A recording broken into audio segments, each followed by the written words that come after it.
Concurrent forces को discuss करते हैं।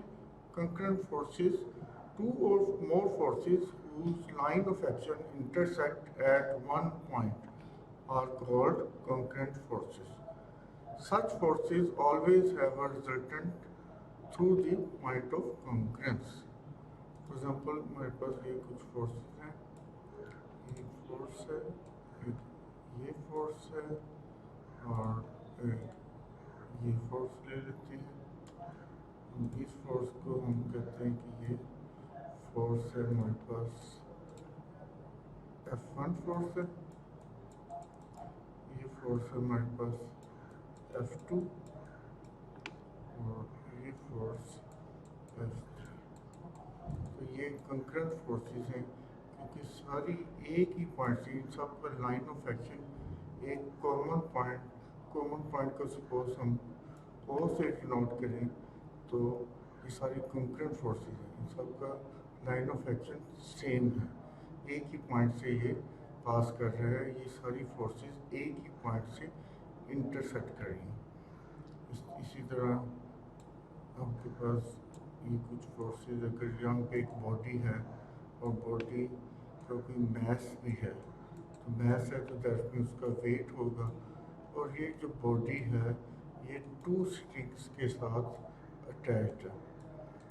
ये पॉइंट ए है, ये पॉइंट बी है, तो यहाँ पे एक टेंशन प्रोड्यूस होगी, टेंशन उसको कह देते हैं कि हम T1 है, और यहाँ पे एक टेंशन प्रोड्यूस होगी T2। इस स्ट्रिंग में टेंशन T1 है, इस स्ट्रिंग में टेंशन T2 है, और ये बॉडी का कुछ वेट भी है, वेट भी एक फोर्स होती है। अच्छा, टेंशन T2 और वेट ये कुछ एंगल बनाएंगे, इसको हम अल्फा कह देते हैं।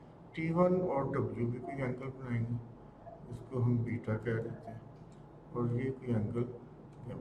तो T1, T2, W एक ही पॉइंट से इंटरसेक्ट कर रहे हैं, इनका लाइन ऑफ एक्शन एक ही पॉइंट, सपोज उस पॉइंट का नेम है O, उससे पास कर रहे हैं, तो ये भी सेट ऑफ कंकरेंट फोर्सेस होगी, और ये भी सेट ऑफ कंकरेंट फोर्सेस होगी। तो लिख लेते हैं ये कंकरेंट फोर्सेस हैं, और ये जो सिस्टम है ये भी सेट ऑफ कंकरेंट फोर्सेस हैं। देखिए एक और एग्जांपल करते हैं। ये हमारे पास एक फोर्स है F1 और ये फोर्स है F2, और यहाँ पे कोई एक फोर्स ले लेते हैं F3। ये सारी फोर्सेस एक ही पॉइंट से इंटरसेक्ट नहीं कर रही, तो ये इसे हम कंकरेंट फोर्सेस नहीं कहेंगे, इसको हम कहते हैं कि ये कंकरेंट फोर्सेस नहीं है। तो ये कंकरेंट फोर्सेस होगी, ये भी कंकरेंट फोर्सेस हैं, और ये कंकरेंट फोर्सेस नहीं है। ये कंकरेंट फोर्सेस इसलिए हैं इनका लाइन ऑफ एक्शन एक ही पॉइंट से पास कर रहा है, और इनका भी लाइन ऑफ एक्शन एक ही पॉइंट से पास कर रहे हैं, इसलिए ये भी कंकरेंट फोर्सेस है। Dear students, resultant of two forces को हम डिस्कस करते हैं। These two forces are acting at a point, this point is suppose O, and these forces are F1 and F2, and these are acting at a point O. By parallelogram of forces, this force is also F2 and this force is F1. So OA force is F1, OB force is F2, BC force is F1 and AC force is F2. OC is the resultant. We call it force R. Angle between forces F1 and F2 is alpha, and angle between F1 force and R force is theta. So R vector is equal to F1 vector plus F2 vector. R force is equal to F1 plus F2। अब हम इसका dot product लेते हैं both side, R dot R, और right side में भी लेंगे R dot F1 plus F2। हमने इस पेड़ को 1 का नेम दिया। अब R को यहाँ से प्लेस करते हैं F1 प्लस F2 से, और लेफ्ट पे भी डॉट प्रोडक्ट अप्लाई करते हैं। ये लेफ्ट पे आ जाएगा R स्क्वायर्ड, एंड राइट पे R को रिप्लेस कर देते हैं F1 प्लस F2 से।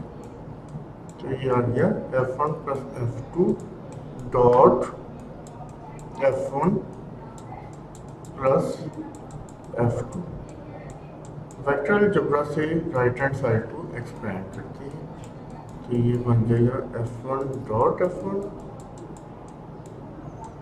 Plus F2 dot F1 plus F1 dot F2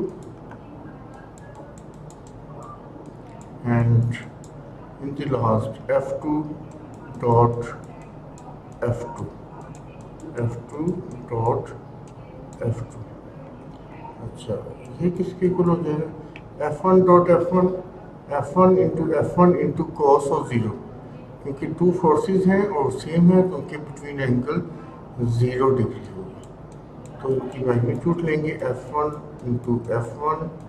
into cos of 0 degree plus F2 into F1 into cos of alpha, कि F2 और F1 के between angle alpha है। इसी तरह F1 डॉट F2, ये भी F1 into F2 into cos of alpha आएगा। Similarly F2 dot F2, ये F2 की मैग्नीट्यूड इंटू F2 की मैग्नीट्यूड, और F2 और F2 भी दोनों लाइक फोर्सेस हैं, और लाइक फोर्सेस के बिटवीन एंगल 0 डिग्री होगा। cos 0 की वैल्यू 1 होती है, तो ये सारा इक्वल आ जाएगा R square equal to F1 square. cos 0 की वैल्यू 1 होगी।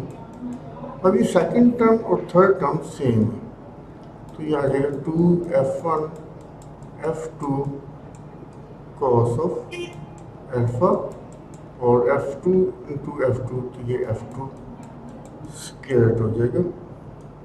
इनको रीअरेंज कर लेते हैं और बोथ साइड स्क्वायर रूट लेते हैं, तो R रिजल्टेंट की वैल्यू आ जाएगी। रिजल्टेंट किसके इक्वल आ जाएगा?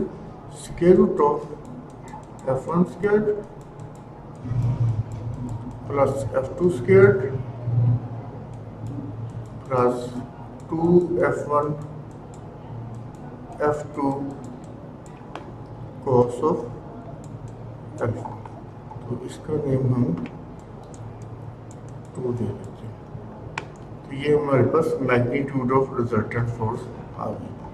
अब इक्वेशन 1 का हम दोबारा F1 के साथ डॉट प्रोडक्ट लेते हैं। ठीक है, taking dot product of equation 1 with F1